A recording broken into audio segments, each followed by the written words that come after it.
So, Neil, welcome. Thank you Right. so much. We've been talking about this for quite a while, and you and I, whenever we get together, always talk about something to do with our brains and how they work. Hmm.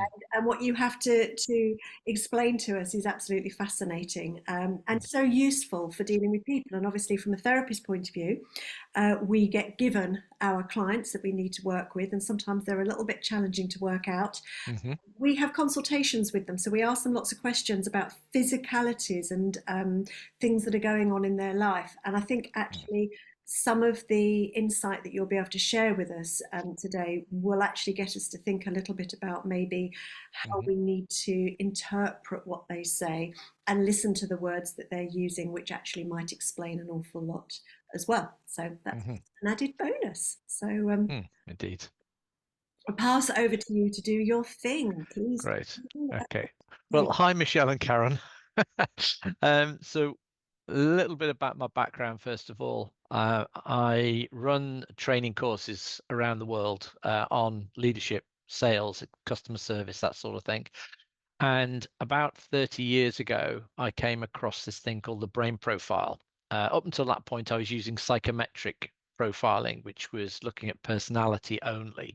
And although it was very useful from a development perspective, when I learned about the brain profile and its application to thinking preferences, and how thinking preferences are a very good guide to why people behave in a certain way, I decided to switch allegiances to the brain profile. And as part of every program that I run, whether it's in New York or in Azerbaijan, the first thing I do is a brain profile on everybody present. And this really helps to help them to understand how they learn, first of all, how they communicate, how they build relationships, etc.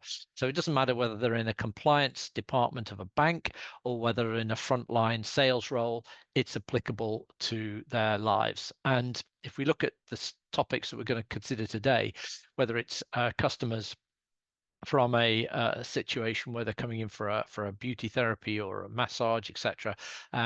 I will make sure that I apply that so you can understand how it works with that as well as our personal relationships.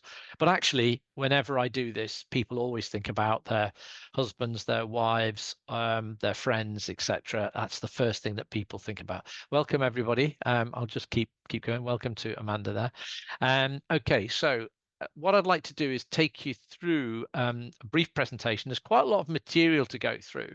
So if you do want to ask questions, I will stay on at the end, actually, if that's all right with Louise, and just answer questions, because I'm sure there's things that occur to you.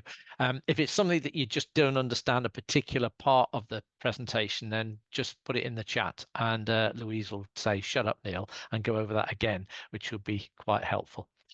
Okay, so what I'm going to do is I'm just going to share you the slides that I've got here. Let me just get this up for you. Okay, so we call it, hopefully you'd see that on your screens, we call it whole brain thinking.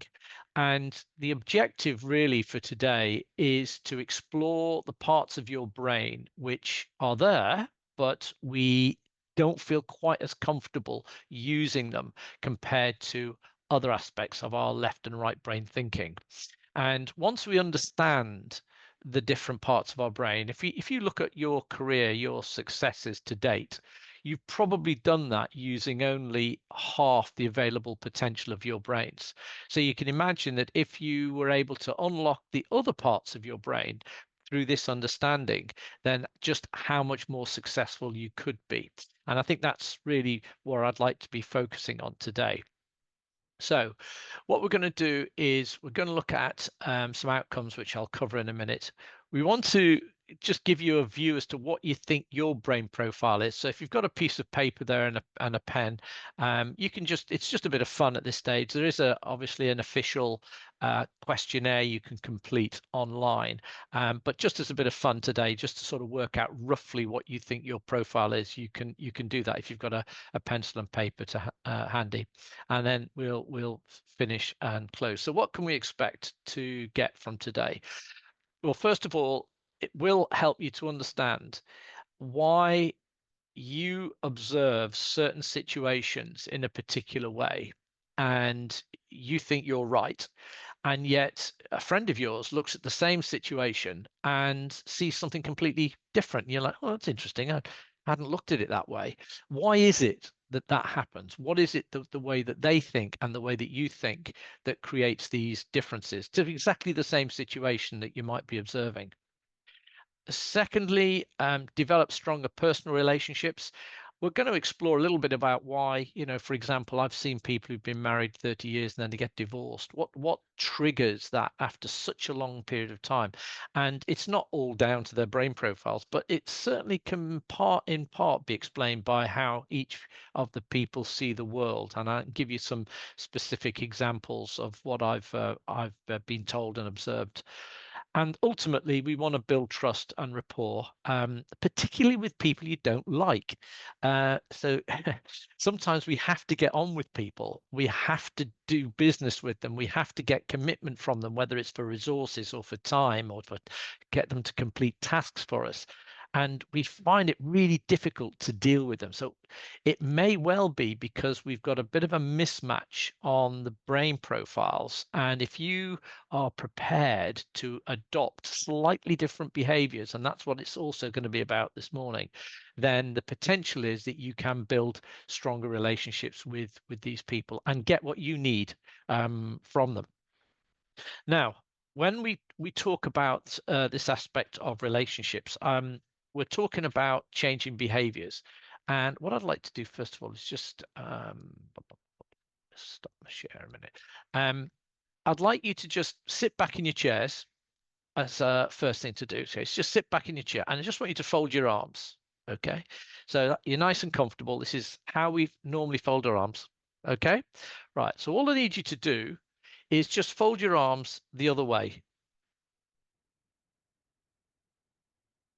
Doesn't feel quite so comfortable doing that. Go back to the original again. Okay, so this is your normal situation. You feel normal, comfortable. Now change them back the other way again. Yeah, it's difficult to actually work out which hand goes where, isn't it? But if we did it 50 times, what would happen is it would start to become a more normal behavior to us, but it still feels a little bit strange. And that's essentially what's going to happen today when we start to look at these different parts of your brain. You can go into them, they're there, you can utilize them, but it will feel a little bit difficult, a little bit strange. But that's okay, because that's just the way it is.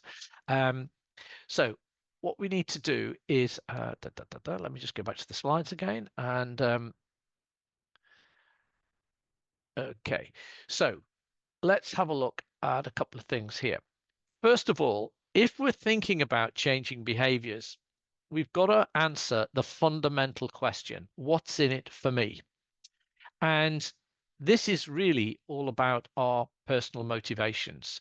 And that ultimately comes down to a couple of things: risk and reward. If I do this, if I try these new behaviors, how's it going to help me? Is it going to give me a reward in some way? Is it going to make me feel better about myself? Is it going to improve my chances of a promotion with the boss? Is it going to get me more money? So whatever the reward is. And also there's risk. And essentially we're looking at the avoidance of pain. And one of the things I want you to reflect on is, if we look at your current relationships and relationships that you feel could be a little bit better, we may look at today some ideas for how you can change that and improve the relationship. But ultimately, whether you do it or not is going to be down to these two things: whether there's enough of a reward in it for you, or by doing this change in behavior, you're going to avoid some pain. So I'm going to leave that one with you. But ultimately, it's about your motivation to change. And that's a very strong aspect of whether you are going to make the necessary adjustments or not. Okay, let's have a look at the brain profile and how it affects your ability to understand others.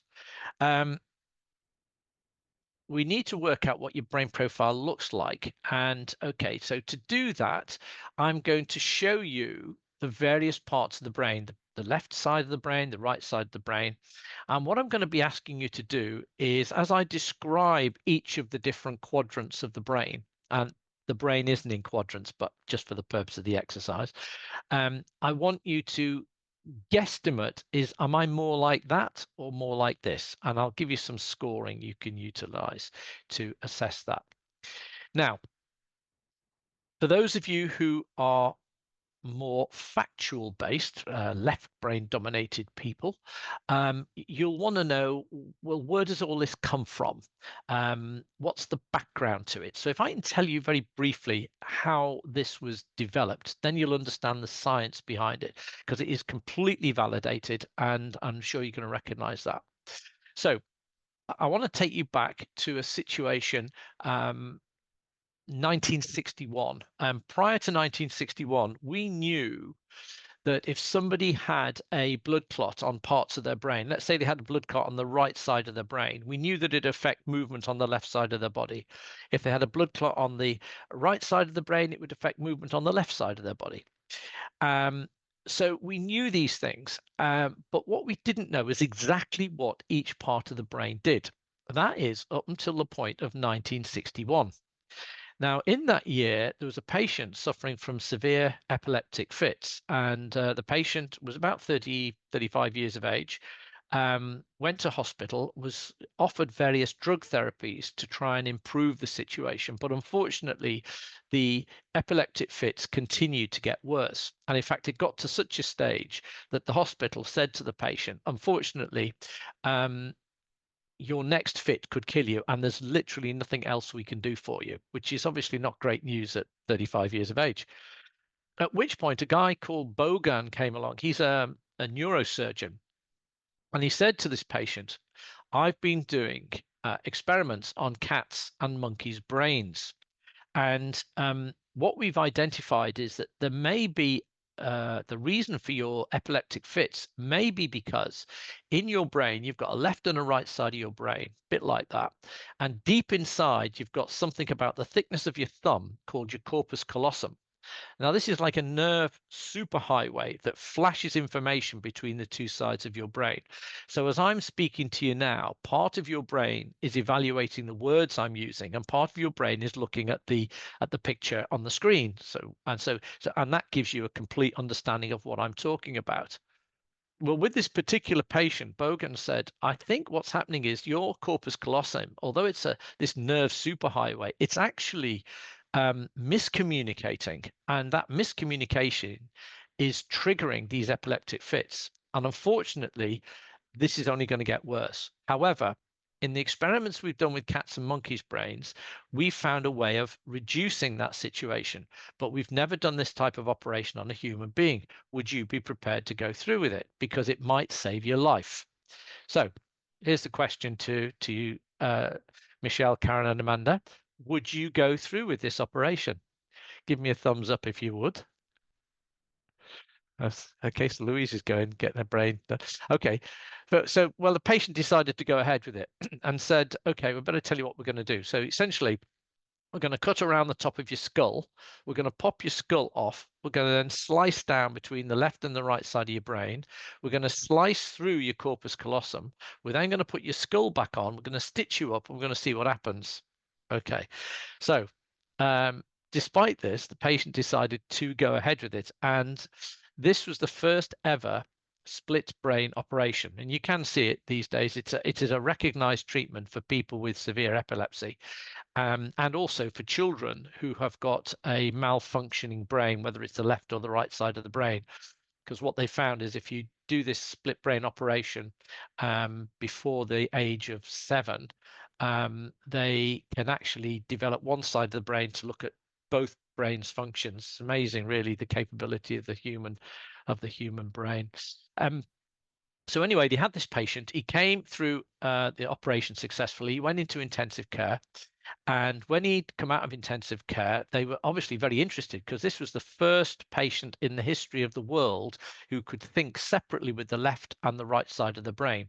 And so the profile that we cell is based all on the experiments that they did and exercises they did with these patients who've had this split brain operation.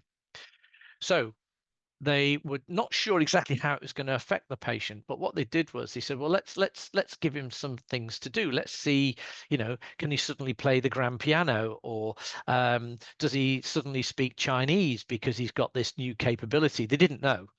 So they started off simply and they said, would you just cook some scrambled eggs? So if we think about scrambled eggs, you've got to use both hands. So in other words, both sides of the brain have got to be involved. Everything's got to be coordinated. And the person just broke the eggs. He mixed the eggs up and he put them into a pan and he made scrambled eggs. No difference at all. They were absolutely astonished.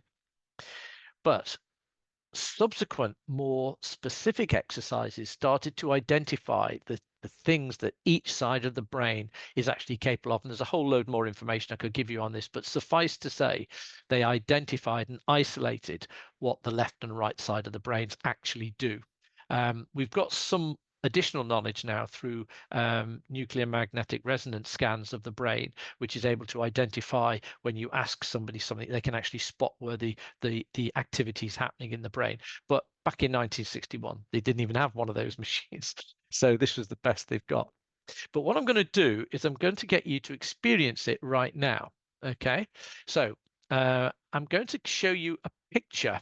Let me just get the slides back on. And what I want you to do is I want you to tell me what is the first thing you see in this picture. All right. So what's the first thing you see in the picture?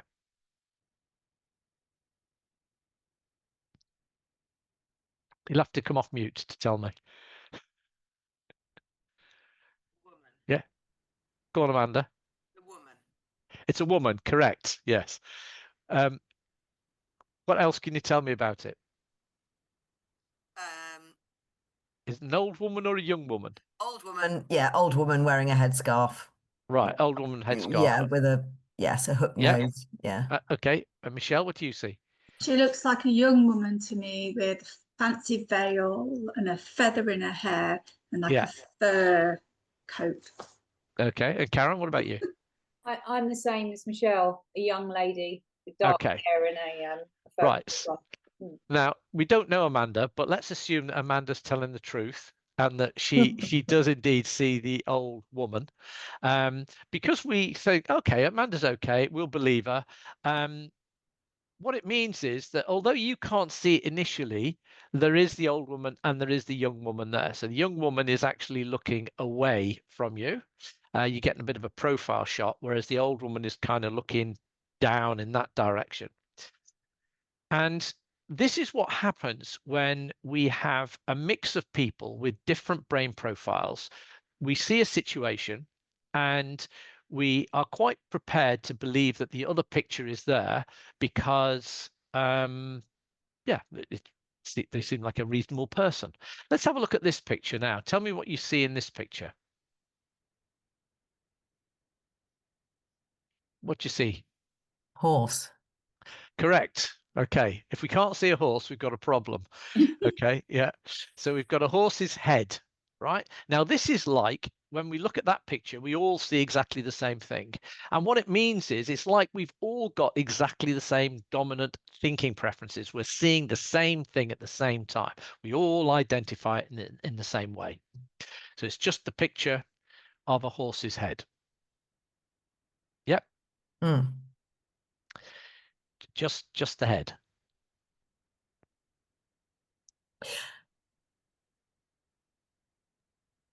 Yeah. Yes. There's nothing else there.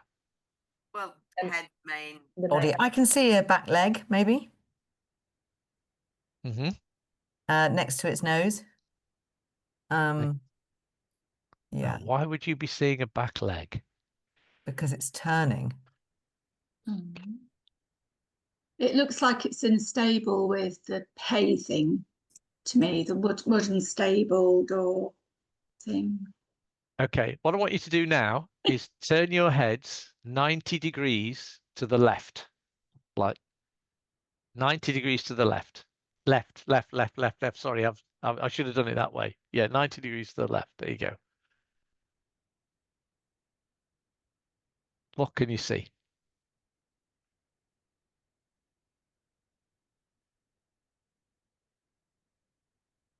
No.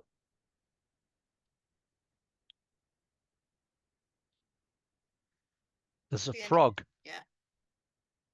A frog. Yeah. If you look at the the nostrils of the horse are actually the eyes. I see it. I see of frog. Yeah. Okay. Right. So the purpose is normally if I've got a lot of people on, people can start to see the frog.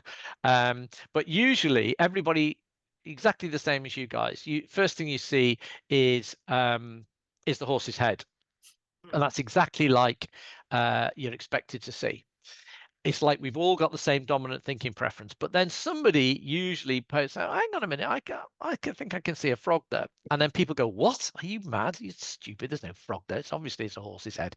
And this is part of the issue to sort of demonstrate why when somebody has a different thinking preference from a group of people who have the similar thinking preference, they tend to get like, what? No, rubbish. No, that doesn't make sense. No, ridiculous. And what can happen is you can actually start to lose a bit of your confidence, though, because if people see things differently from you, you try and want to be in with the group, but on the other hand, you don't see things the same way.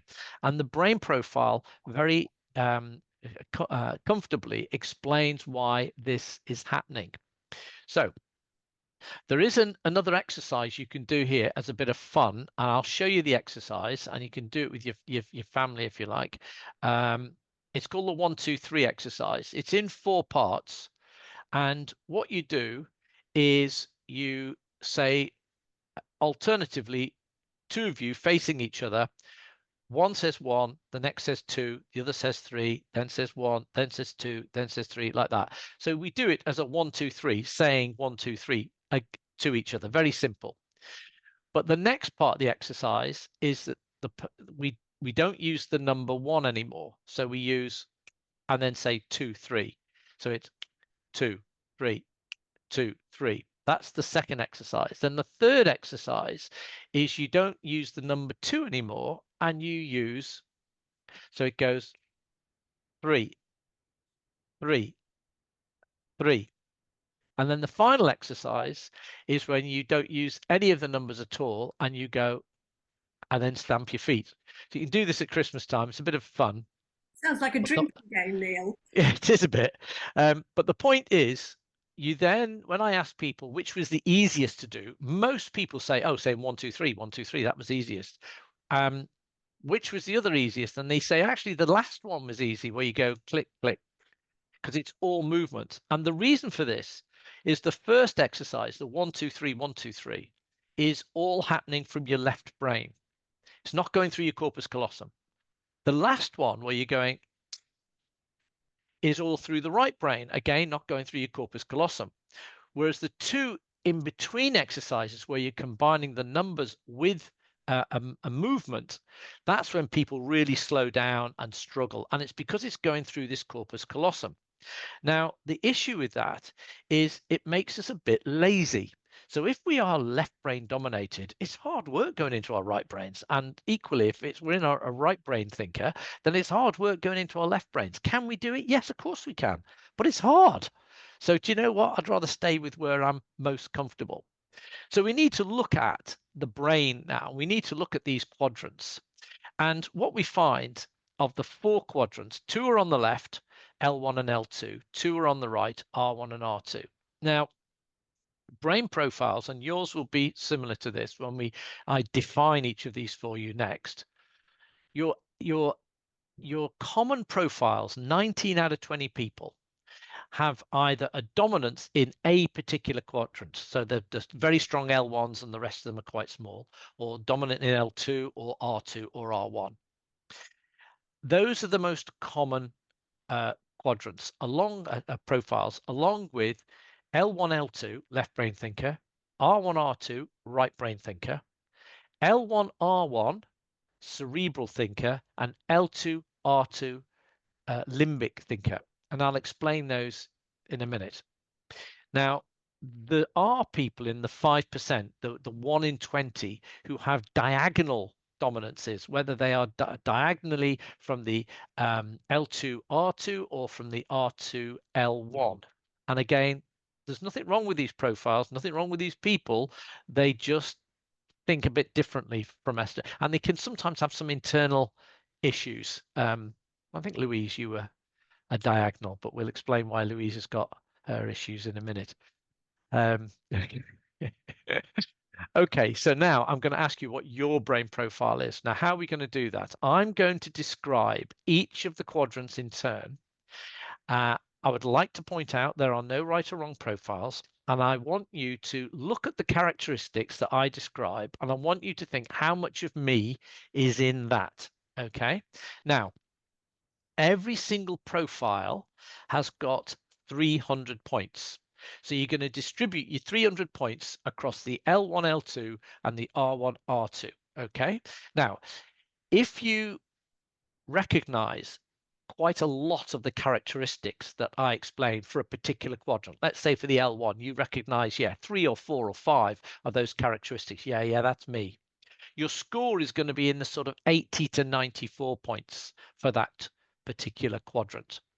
If, however, when I describe the characteristics in the quadrant, you go, no, maybe one of those is me, your score's going to be down in the 50 to 64 area, more than likely.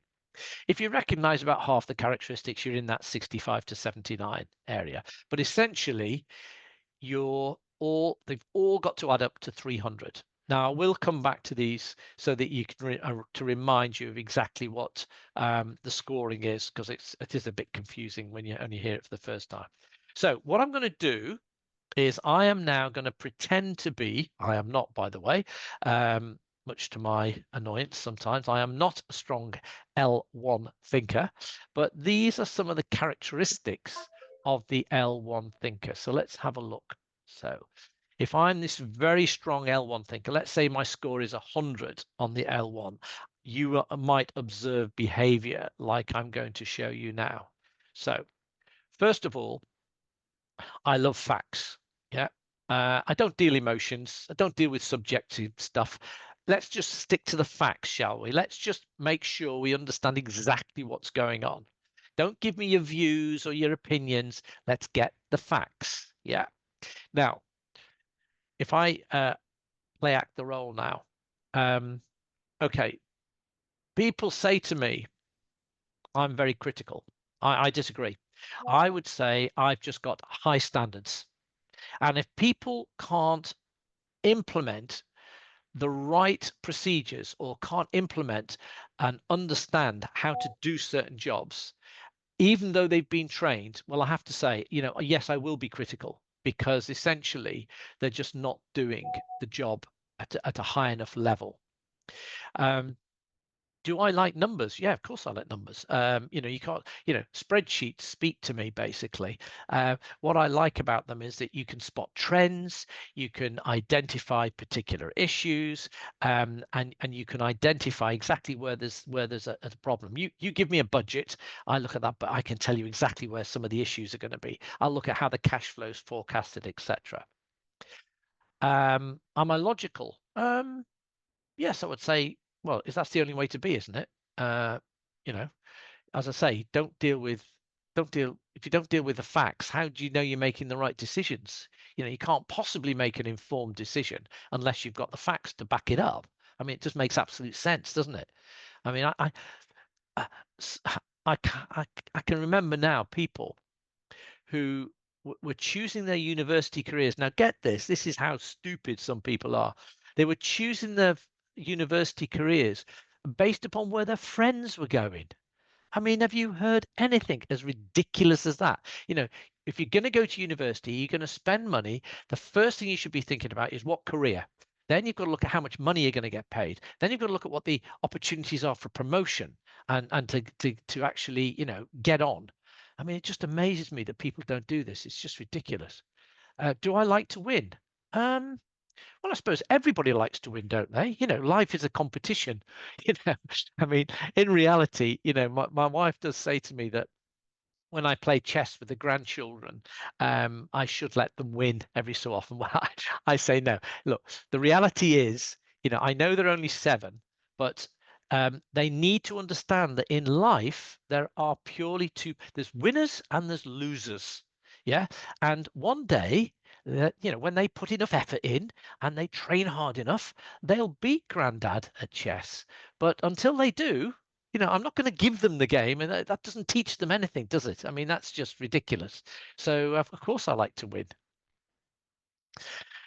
Okay, out of my role now. I'll tell you a specific incident that I observed while I was doing some training in Azerbaijan, in Baku. And on the Saturdays, the rig workers from the Caspian Sea used to come into Baku and have the weekend off. And on Saturday afternoon, they usually appear in the Irish bar, because it was an English-speaking bar there. And this guy came in, one of the oil rig workers, and his mates were there already having a few beers, and they said to him, "Oh, all right, oh, see, you've got a new watch." So he went, "Oh, yeah," and he looked at his lovely watch. I don't know what it was. He just looked, yeah. And they said, "Oh, right, okay." He said, "What is it?" He said, "It's a Breitling Blue." Didn't mean anything to me. Obviously, it meant something to them. So they were like, "Oh, right, can I have a look at it?" And he took it off his wrist and he gave it to them. They had a look at it. And, "Oh, very nice. Yeah. Oh, very good. Yeah." And they said, "How much, where did you get it?" And he says, "Oh, I went down to Dubai last weekend and I bought it there." And of course, the inevitable question was, "How much did you pay for it?" And he said, No, that's not the question. The question is, how much would you have paid for it? You'd have probably paid about $7,000. I got it for 5,800. And that was a classic L1 thinking moment. It's about, it got the best deal. It's one of the things that underpins the strong L1s.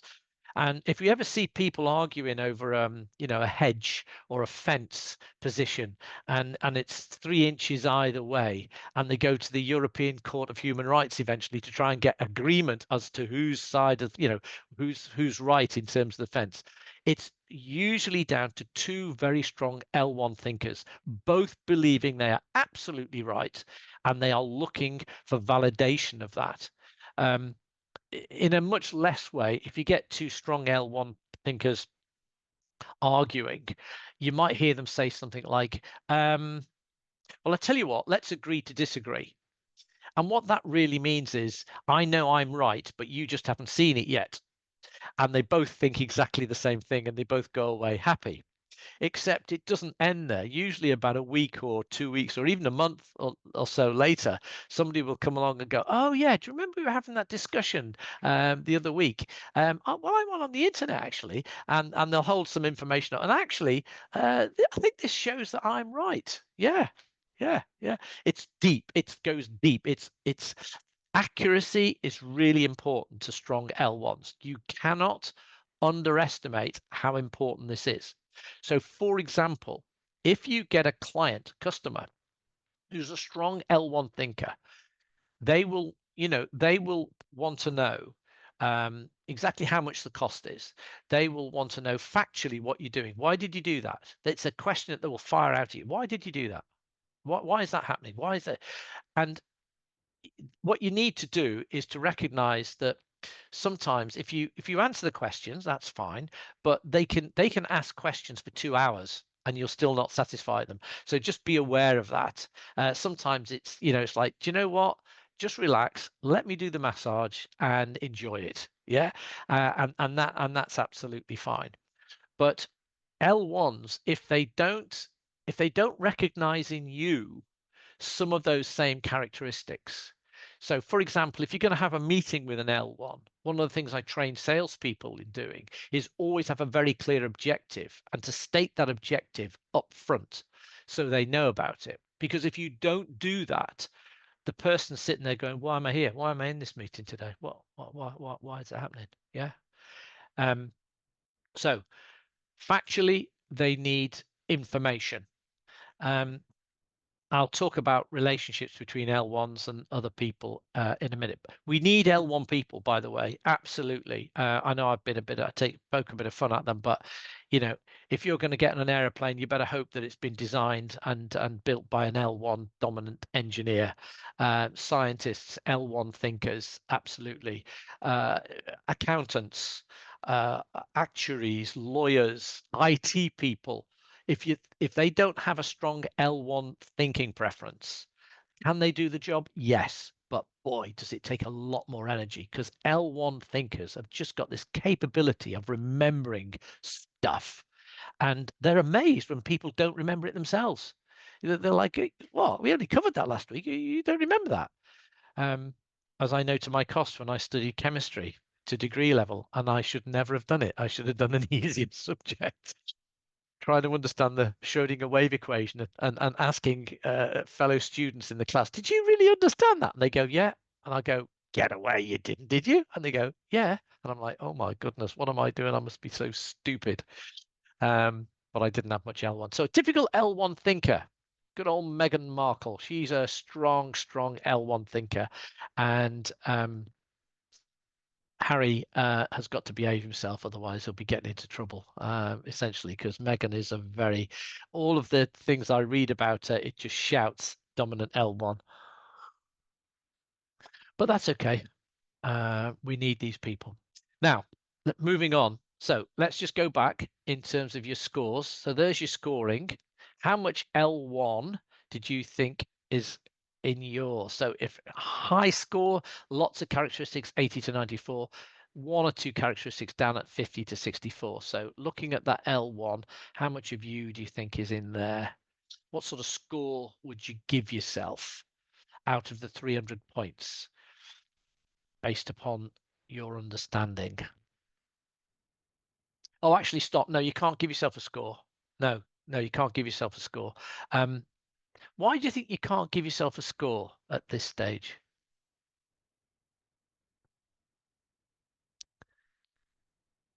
What's stopping you giving yourself a score, an accurate score? Why can't you give yourself an accurate score at this stage? We need to see what the other options are. Exactly.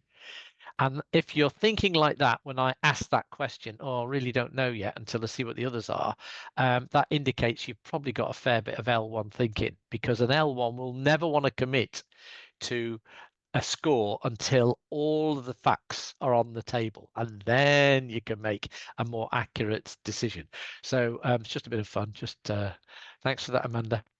Okay, right, let's have a look at the other on the left brain here, the L2 thinkers. Okay, now these people like structure, organization, they like to make plans.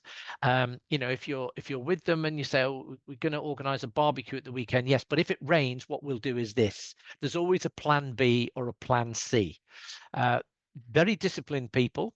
Tend to be very practical as well, structured in their thinking, in terms of, you know, if they tell you a story, the story will be, well, it started here, then we did this, then we did this, then we did this, because they believe that they've got to take you through the whole structure for you to understand how it all worked and what happened.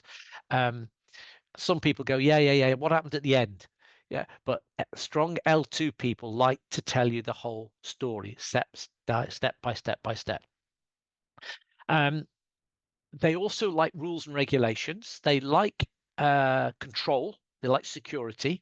It's quite interesting when I see a number of, usually, not always, generalizing here, but usually females who are strong L2 thinkers, when they see a male that they're going to go out with, they'll go, oh yeah, he's a bit all over the place, but I'll change that. Yeah, because it's all about keeping control. Yeah. So structure and organization, very, very important to strong L2. So where do we see strong L2 thinkers? We see them in administration jobs, because there's a defined start and finish to the day. They can see how productive they've been. They can tick the boxes. They love things to do lists. That keeps everything, you know, planned. If you've got a colleague like this, who's a very strong L2, and you just need to ask them something just quickly, and you go up to them and say, oh, have you got a few minutes? And they'll go, could you just give me 15 minutes? In other words, no, I've got a plan. I'm working my plan today. I've got things to do. This, get out of my headspace just for 15 minutes and then I can deal with you. Yeah. Whereas other people with different profiles will go, yeah, sure. What is it? Straight away. They believe in this. Let me show you. Any idea what that stands for? This is part of their sort of modus operandi, the way that they work their lives every day. This is strong L2 thinkers. Any idea what those letters stand for? It's not Welsh, by the way. Do what you say you will do. And when we're dealing with strong L2 thinkers, what really annoys them is when somebody has said they're going to do something, a particular task by a certain date or time, etc. And they go, oh, yeah, I meant to do that. Sorry, I didn't get around to it. And they're like, yeah, but we agreed that was going to be done. Yeah, just do what you say you're going to do. And in company situations, this can be incredibly frustrating when you get these people turn up early to a meeting. They're planned.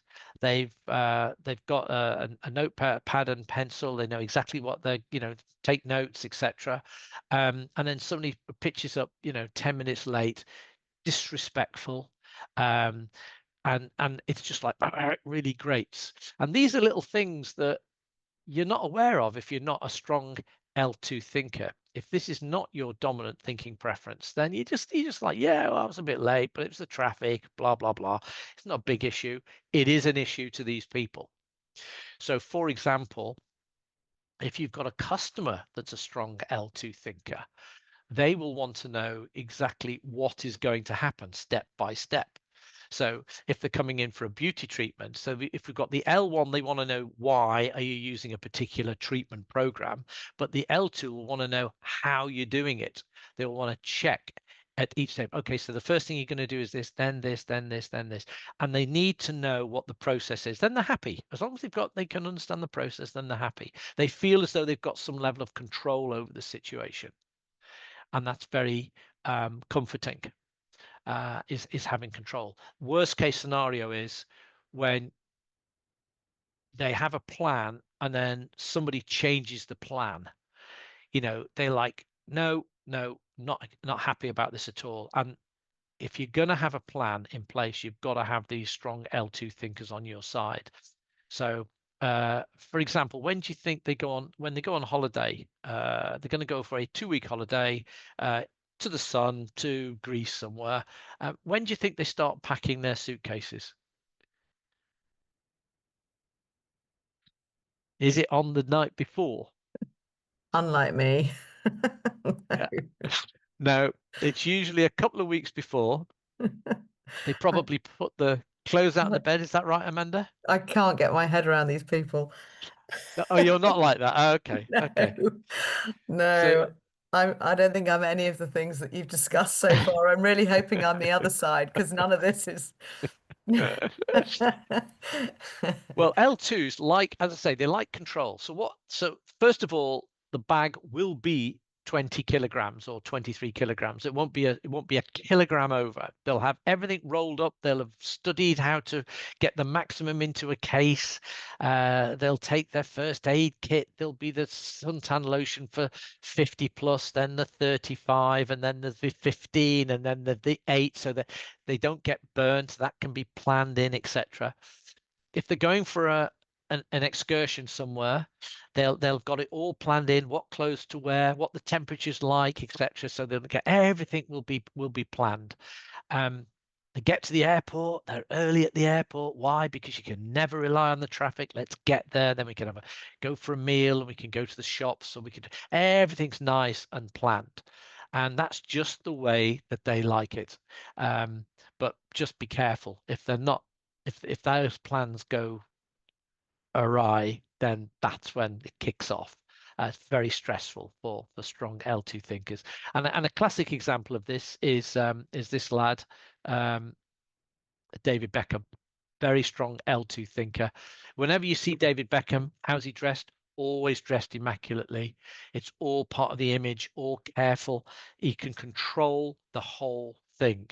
When he was playing football, albeit for the wrong team, he used to stay on the training ground apparently and spend another 2 or 3 hours just doing spot kicks to try and make them as perfect as he possibly could. So that's a strong L2 thinker. Nothing wrong with L2 thinkers. You know, we see them in the military, we see them in production type roles, administration type roles. It's just a different way of seeing the world. I wish I had more L2. I don't. I leave everything to the last minute when the pressure is so intense that I've got to get it done at that point. But Louise is strong L2. What you, Louise? Strong L2. Everything, you walk into Louise's academy there and everything's just immaculate and beautiful, and the towels are perfect and everybody's pressed and cleaned and there's no dirt and Drives everybody nutty because I work with non-L2s. They don't understand, do they, Louise? They just don't understand. What's the matter with these people? Regime, yes. Yeah. So if you're going to have a meeting with an L2, always make sure you've sent them an agenda so that they can plan and they can see exactly what, you know, information they need. If they don't get that, they get a bit, oh, didn't know what we were to bring, didn't know, so I brought all of this just in case it was needed. Yeah. So that's a strong L2. Okay, now we're going to move to the right. Okay, so on the right side, we've got the R2 thinkers, first of all. These are kind of the people. And they can be a bit sensitive, but they're very good at getting on with people. So, for example, if we were we're all in a meeting today, right? And I'm sitting there, and I'm a strong R2 thinker, and I'm looking around this table. Say we're all in a meeting together on the table, and I go, "Ooh, ooh, I wonder what's gone on between Karen and Amanda. There's something going on there. That's going on in my brain. Something going on there. I wonder what it is. I wonder what's happened." And let's imagine I come out of the meeting and I talk to Louise and I say, "Hey, Louise, what's gone on between Karen and Amanda?" And Louise, if Louise is a strong L1 thinker, she'd say something like, "I didn't hear them say anything." And I go, no, wasn't what they said. Did you not just pick up the vibe? Now, R2 thinkers think everybody can pick up these vibes. They can't. It's something that is peculiar to R2s. Now, females, you do have an advantage because you have got female intuition, and we don't really understand that, but that does give you a bit of an insight into people more so than the male. But R2s can actually sense things, and it's a surprise to R2s when other people can't pick things up. Now, obviously, there's not been an issue between Amanda and Karen, but it would be, we could, if we were asked, what was it that we observed? And it'd be like, well, it was a bit of a tone of voice in answer to that question. It was that look. Did you not see that look that Amanda gave? Did you not see that? And it's things that R2s just pick up. Just somehow we just pick it up. We're good at teamwork. We do not like confrontation. So if we go to, let's say we go to a restaurant and really looking forward to this meal, and it's great. We've got all our friends there. I'm really looking forward to it. It's going to be a really nice time. And then the soup's served, and it doesn't taste quite right, and it's a bit colder than you thought. It's not quite right. And you mention it to somebody who's sitting next to you who happens to be an L1, the first thing they'd say to you is send it back. Send it back. Send it all back if you're not happy with it. Get something else. Send it back. No, it's all right. I don't want to cause a fuss. It's all right. It's because we don't want to upset the cook. We don't want to upset the waiter. If we upset the cook, they might spit in the soup if they heated it up and sent it back to us. So we'd be like, no, I'm not doing that. We'll just put up with it. But we'll never go back to that restaurant again. Whereas an L1 thinker would say, that's absolute nonsense, send it back. The chef will sort it out. It comes back. And then the L1 would go back to that restaurant. Now, that's probably the sort of customer that the restaurant owner would prefer, because they've given them some feedback and they're still going to continue their custom. Whereas the R2 won't do that, but just won't go back. They can be a bit oversensitive. So let's say, for example, I said now, hey Louise, why don't we, after we finish today, why don't we all go out to Pizza Express? Hey, why don't we go to Pizza Express? Yeah. And Louise says something like, no, I'm not going to Pizza Express because it's too noisy. It's overpriced and the food quality isn't that good. You've heard me. So as an R2, I'd go, oh, right. Okay. Now, when I'm talking to my friend, Amanda, I say, Kush, did you hear what Louise said to me?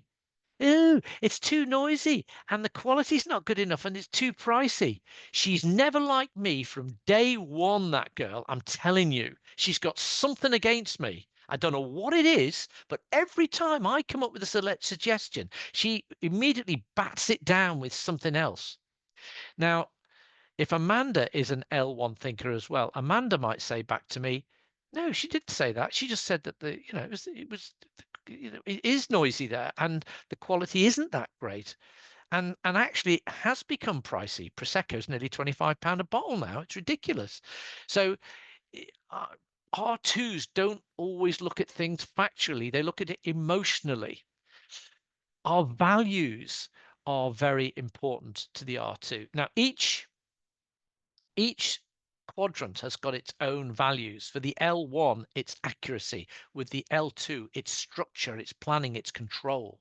With the R2, it's fairness. And it's very interesting when I've spoken to, it happened actually not that long ago in a training session I was running, and a lady, after going through this bit, she said to me, Neil, 24 years. And I said, oh, what's that? What do you mean 24 years? She said, I've just got divorced after 24 years. And she said, I've realized now what on earth was going on. I said, oh, right, okay. She said, do you mind if I tell my story? I said, no. So everybody sat there and she told the story. So I obviously won't mention names, but I'll tell you what she said. She said, my husband and I married 24 years. We've got 2 boys. The eldest boy, when he was 17, he passed his driving test. And we were so delighted that potentially we were not going to be taxi drivers anymore. We said what we'd do is we'll buy him a car, not a new car, she said, about £3,000.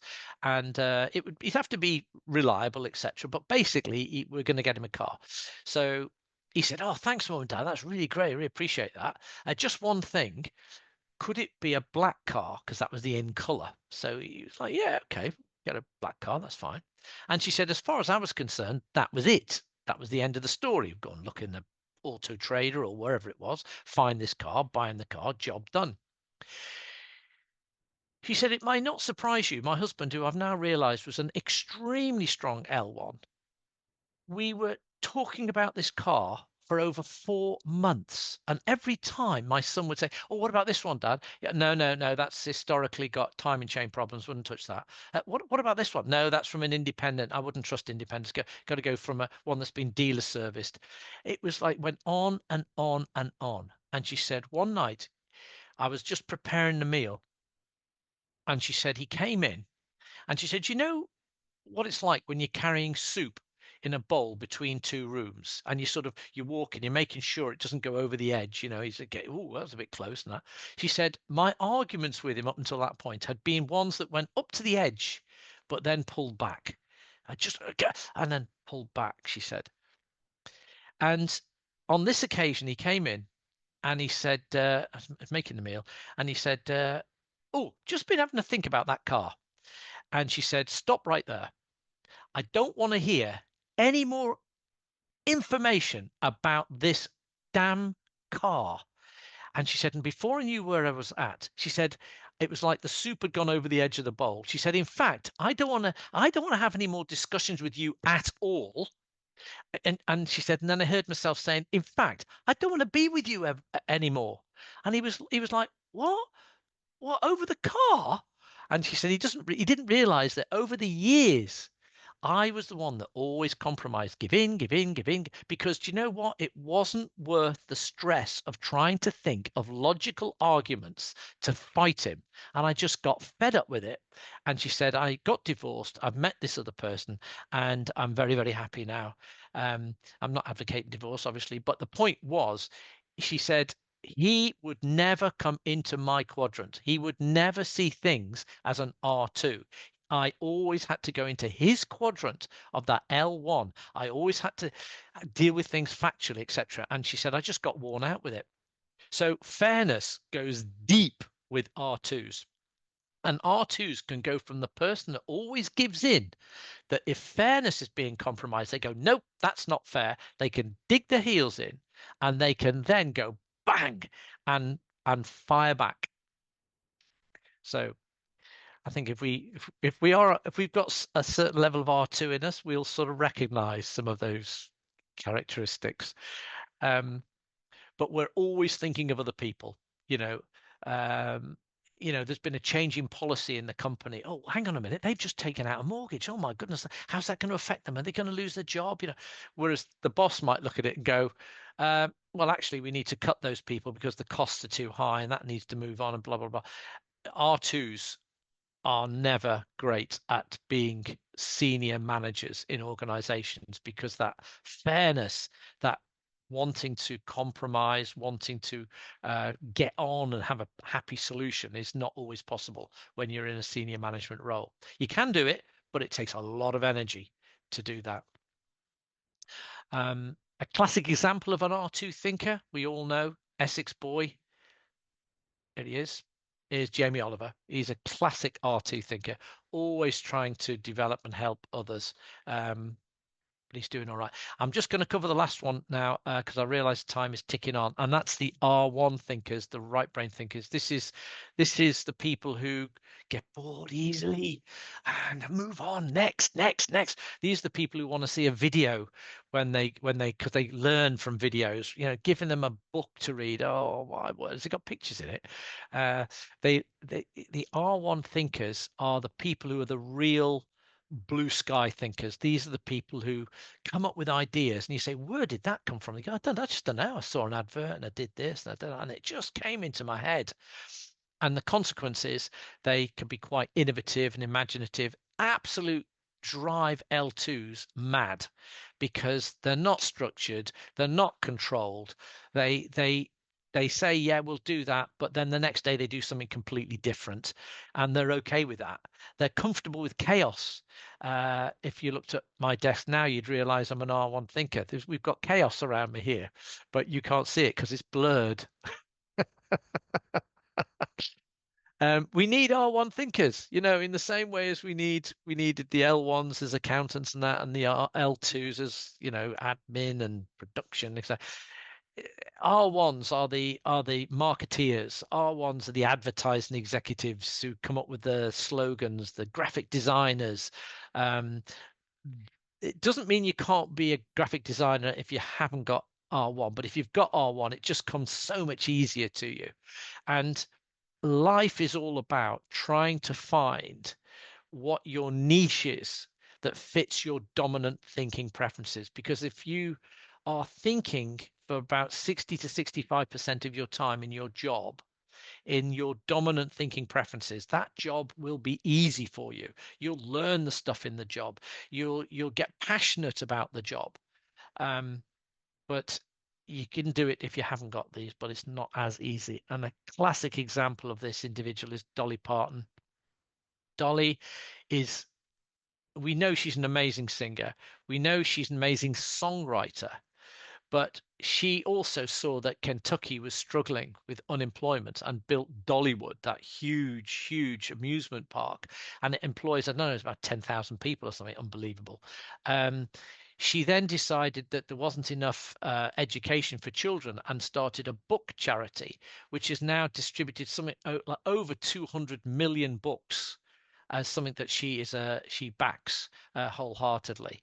So she's just this imaginative thinker and still going stronger. I think she's 81 or something like that. She's just amazing.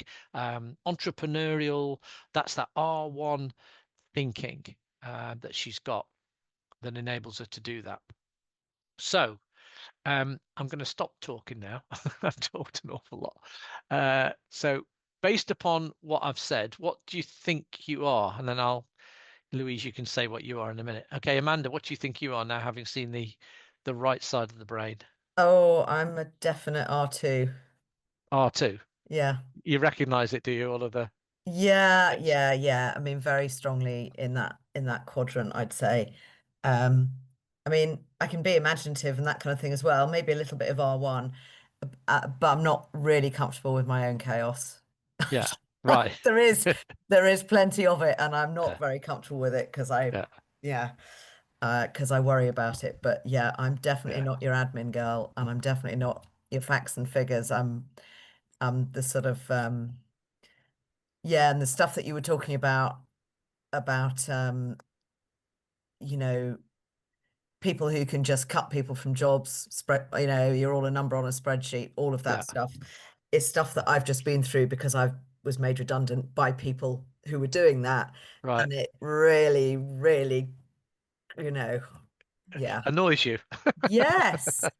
Because they're idiots. Yeah. They can't see the importance of the people in all of this. Yeah. So okay. Yes. There we go. That's me. Interestingly, on that thing about the clutter, I've got to start. I'm very right brain dominated, and I've got to the stage now where it worries me so much. I'm actually doing something about it. Because my son's now living with me. I've instructed him he must declutter the house. The biggest issue is that my wife is so emotionally attached to everything, whether it's an old chair or anything. It's a nightmare trying to get her to prise it out of it and throw it away. But actually we feel better when it's decluttered. If we were, you do feel better, but it's actually just getting on with it. It's not easy. It's really hard. I've just been doing that as well with some of my mum's stuff, and mum died coming up for 10 years ago, and I've been hanging on to clothes and things, and I've only just been able to start doing it, and I do feel better for it, but it's taken me 10 years to come to terms with it. It's that kind of stuff, because everything is quite emotional for me as well. I can believe it. Believe it. Karen, what do you think you are? Is Karen there? Oh, maybe not. Hi, yes, yes. I'm still here. Go on, Karen. What do you think you are? I'm definitely right-minded, more so R1. Okay. Definitely higher in the R1 and then R2. What do you do as a job, Karen? A housewife. Oh, a housewife. Okay. And it's still full of clutter, chaos, and I'm a hoarder, and just I'm always quite imaginative and creative. Doing a lot of thinking, overthinking, and and sensitive. But definitely not much of the left side. Definitely not facts, figures, statistical. Fair enough. Fair enough. Not so organised. My organisation only kicks in when I'm literally at the last minute. Then I have to be organised. It's because if you haven't got dominances in the L2, you need a huge amount of energy to do this, and it's just the getting that energy is like, oh, I can't do it yet, I'll leave it another week, and then it gets to that point, I'll leave it another couple of days, and it's like, no, you got to do it. It's like, no, I really do have to do it now, and then you can get it done.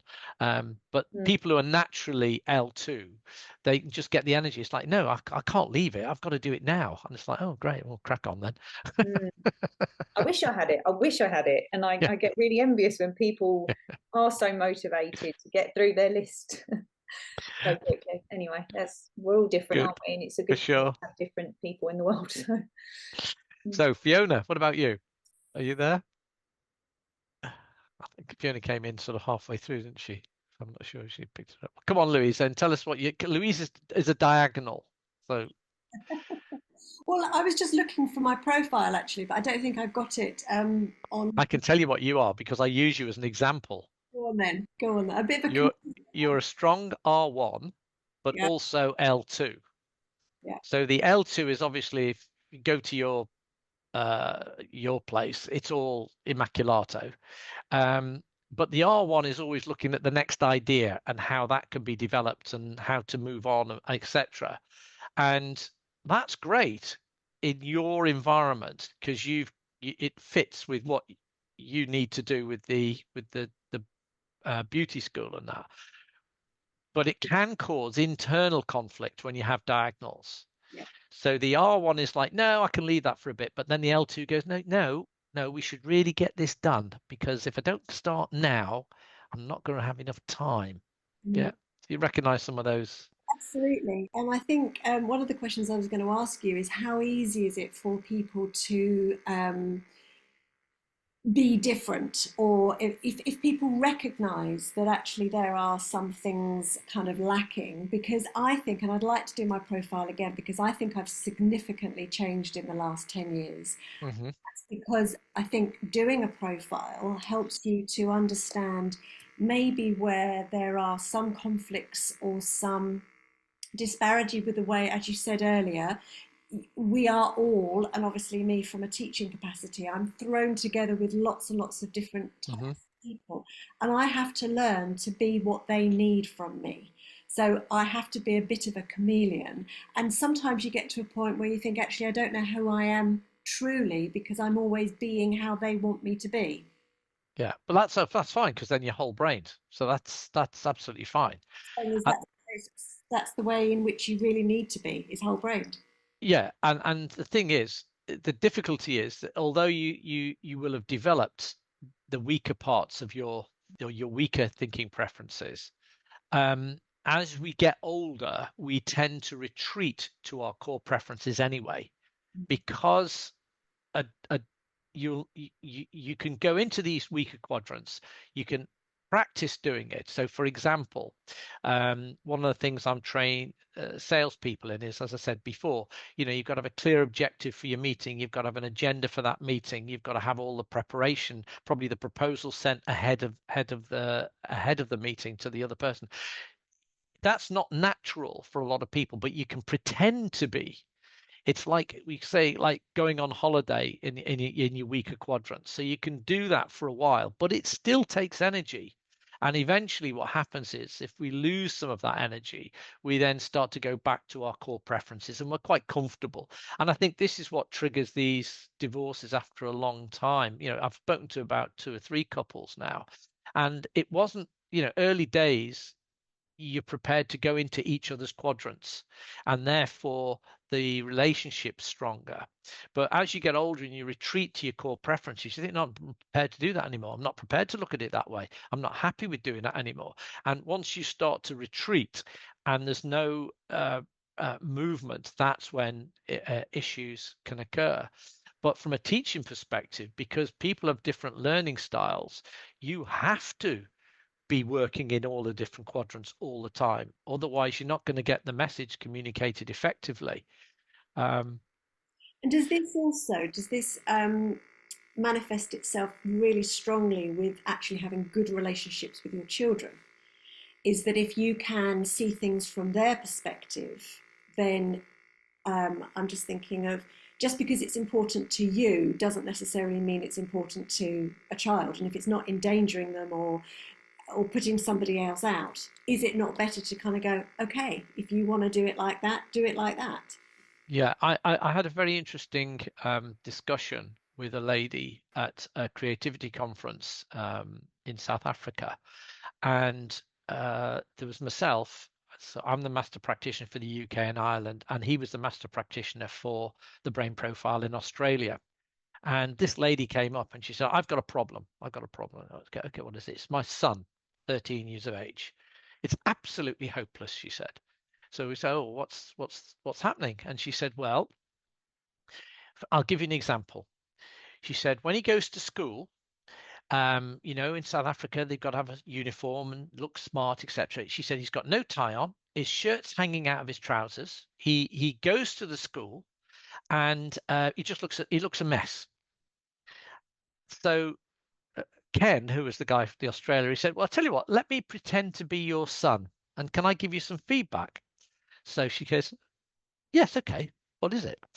So he said, Mum, I don't want to be different from my friends. So when I'm walking to school, I don't want to wear the tie, and I don't want to have my shirt in, because I want to be, part of the gang, part of us. This is how we dress. But we all know that once we get through the school gate, we've got to put our ties on and we've got to put our shirts in. And that's what we do, because we don't want any hassle. We'll conform because it means less hassle for us. So she said, okay. All right, here's another one. When you come home, it seems to spend 2 minutes doing homework. And yet you know that if you don't study hard, you're not going to pass your exams, and that's going to mean you're not going to get as good a job. And if you want to get a good job and you want to have all the nicer things in life, that's what you've got to do. And the son said, Mum, when I come home at night, I can see you and Dad arguing. It's usually about money, and you both in high power jobs. And I've realized that I just don't want that for my life. I just don't want to, I don't want to put myself under that sort of stress. And the woman was like, oh, all right. She said, right. Another thing, your bedroom is a complete disgrace. I'm finding dishes there. I'm finding plates stuffed under there was a towel that actually had mold on it, and I had to take that out and get it washed. It was an absolute disgrace. You're living in a pigsty, and this is part of the problem that you've got. You're just living in a mess. So Ken says, Mum, look, you and Dad own the house. This is your house. It's not my house. The only room I have any control over is my bedroom. I'm happy living in my bedroom as it is. So please just leave it as it is. I'm happy. At which point the woman was like, oh, I can't stand that. I can't stand that. So Ken said, right, this is what you should do. Go into his bedroom when he's out at school, tidy it up so it's beautiful. Take all the dishes out, make the bed, tidy up the clothes, everything. He said, I want you to stand by the door, and I want you to take a photograph. And then I want you to take that photograph and print it on a piece of A4 paper. And then I want you to put that A4 paper on the outside of his door and never go into his room again. But what it'll mean is every time you go past that door, you'll see a perfect image of a perfect room, and it won't stress you. And she was like, oh my God, I've misunderstood my kids so much. I can't believe this. But it was just understanding how children see the world differently from us. And we try to impose, for the very good reasons, we try to impose all of our rules and our ways of working, etc. And we'll find as we get into our 50s and 60s, we're starting to repeat the things that were done to us by our parents, because it's learned behavior and it just comes out of us. And we understand now more why they said it to us at the time, but we turned out all right. So actually, your kids will probably turn out all right as well. You just need to chill out a bit. Neil, do you have a separate profile for adults and children? Yeah, we've got profiles for, obviously, for adults, sort of 18 plus. But as you go down the age range, we've got senior students, which are sort of between 14 and 18. Then you've got students, which is from about 10 to 14. And then we've got a young child indicator, which is for very young children. It's no words in that at all. It's just pictures. And what that one tells you is whether the child is a bit more left or a bit more right brain dominated based upon which pictures that they chose. But the only difference in the profiles is in the questionnaires is the level of language. So it's a slightly simpler language as you go down the age groups, so it's easier for them to understand. And we've also got it in all languages, including Azerbaijani now, as of December last year, because we were working there. Okay. Oh, Amanda, you're off. Okay, it's been a pleasure. Bye, Amanda. Okay, some other questions. Who's got any more questions? Have you got a question there, Fiona? You're on mute there. You're on mute. Oh, I can't. There you go. Right, now I've now lost picture, so whatever. But if you can, I suppose this is a benefit. Yeah, no, I was just giggling the whole way through the last scenario, lady that training session, because that's exactly what I have going on in my house most of the time. Yeah. And my mum comes over and goes, "You should not let Alice get away with this. You should not." And you know, it's me now going, "No, it's her bedroom. She do what she likes with it." So it's something I've had to learn myself. I'm definitely L2 dominant. Yeah. Maybe a couple of points in R2 and L1, but Yeah. yeah, It's L2's the strongest. yes, yeah, Right. What do you work? yeah. Reflexology, massage, but I used to have my own business importing and retail and stuff Right. like that. So yeah. That's lots of documentation, lots of forms, I guess, importing, exporting. Well, that's why I gave up the forms. Brexit killed it. Oh, right. And my age, I just couldn't cope anymore. So Yeah. I lost the ability to kind of. I think sometimes, as you said before, Neil, it's not just the ability, is it? It's the effort that it takes to actually maintain that. My husband was an incredibly good presenter, and he did a lot of customer care things, but by golly, it took a lot out of him because he's not the most social of people. So to stand up in front of people, he could do it, and he could do it really, really well, but he didn't enjoy it. And I think a lot of people are in those roles. They're in relationships that they can do it, but they really are not enjoying doing it. And I think it's really powerful to recognize that actually there's something here that I'm not loving. You know, let's change it. We're not trolls, are we? And if there's something that's not working, we can get up and move away. But it's identifying what that is, and I think that the profiling is just amazing to be able to do that. It gives you so much insight. I think, you know, if we're very lucky, if, as I said before, you've got about 65% or more of the tasks that you do at work which fall within your dominant thinking preferences, because it really is not a job then. You know, you've got these interferences in the other parts of the other tasks that do fall in with your weaker quadrants. But essentially, being nearly 69 now and I'm still running training courses, I do it because I just enjoy it. I'm passionate about it. And I think once you find that the role for yourself that fits within those stronger quadrants, you can just carry on and on and on. There's no I really feel sorry for people, a bit like you were saying, Fiona, when you're faced with this situation, and it's like I know I'm good at it, but it's just too much now. I just can't do it anymore.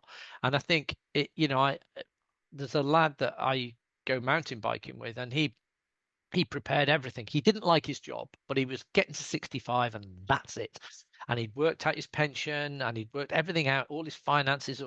He'd left Chelmsford and he'd moved up into Suffolk, and he had bought his house outright and he had money aside and everything was great. And he was so delighted to be out of doing a job that he hated. And look, obviously all the economic things have now hit, and he's having to rethink all of his finances, which is really, and I'm sure lots of people are in this situation, and it's really unfortunate. But he knows that he'll never go back to doing that work again. The energy that it took, he said at the end, it was just too much, and traveling around the M25, and it was just a nightmare. So so if you find tasks, it doesn't have to be work tasks. It could be volunteer type, charity stuff that you really enjoy doing. It gives you energy every day. It doesn't take it away from you. It's not a neutral thing. It actually boosts you for what you're doing. And we all need that, as we need our motivations to get out there and make it happen. You said each of the quadrants have their own.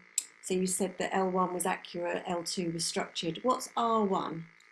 Would it be something like fun? R1 is a challenge.